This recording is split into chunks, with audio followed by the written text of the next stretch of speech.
മണ്ഡലകാലത്തിന് സമാപനം കുറിച്ച് ശബരിമല സന്നിധാനത്ത് മണ്ഡലപൂജ പൂർത്തിയായി. തന്ത്രി കണ്ഠരര് മഹേഷ് മോഹനരുടെ മുഖ്യ കാർമ്മികത്വത്തിലായിരുന്നു ചടങ്ങുകൾ. രാത്രി 10-ന് ഹരിവരാസനം പാടി നട അടയ്ക്കുന്നതോടെ 41 ദിവസത്തെ മണ്ഡലകാലത്തിന് സമാപനമാകും.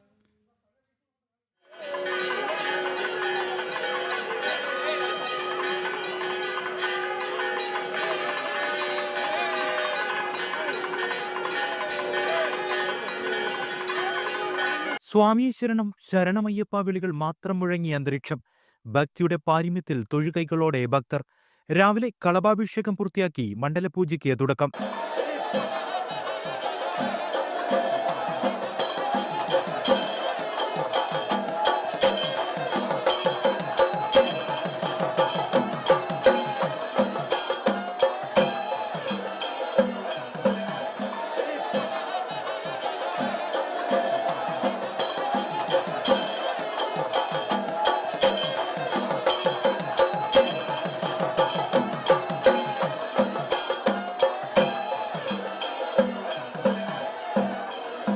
രാവിലെ 10:10 ശേഷമുള്ള മുഹൂർത്തത്തിലായിരുന്നു അയ്യപ്പസ്വാമിക്ക് തങ്കയങ്കി ചാർത്തി മണ്ഡലപൂജ.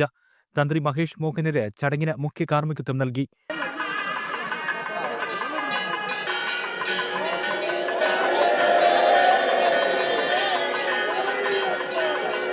ഇന്ന് രാത്രി 10 മണിക്ക് ഹരിവരാസനം പാടി നടയടയ്ക്കുന്നതോടെ 41 ദിവസത്തെ ഭക്തരുടെ ആത്മസമർപ്പണത്തിന്റെ വ്രതശുദ്ധിയുടെ മണ്ഡലകാല തീർത്ഥാടനത്തിന് സമാപനമാകും.